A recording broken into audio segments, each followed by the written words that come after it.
LOL, I can't believe I got fired by Ronald McDonald. That job was boring as fuck.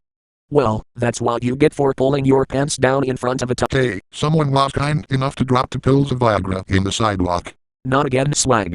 Wait, those aren't Viagra pills. Hey,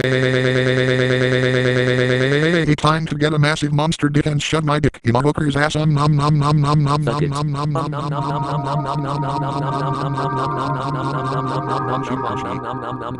nom Munchy munchy.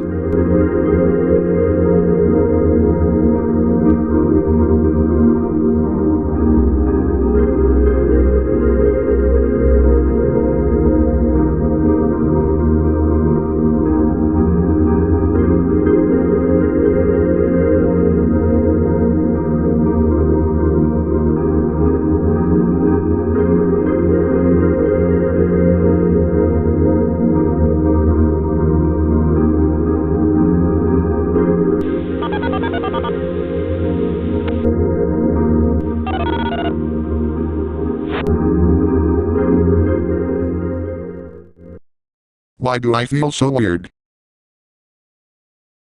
Oh my god, Chris, I'm a tornado siren, and so are you. I shouldn't have taken that pill. Where the fuck is my penis? How the fuck am I supposed to fap 24/7 if I have no dick? No lady will ever love me the same way. Maybe being a tornado siren actually feels good after all.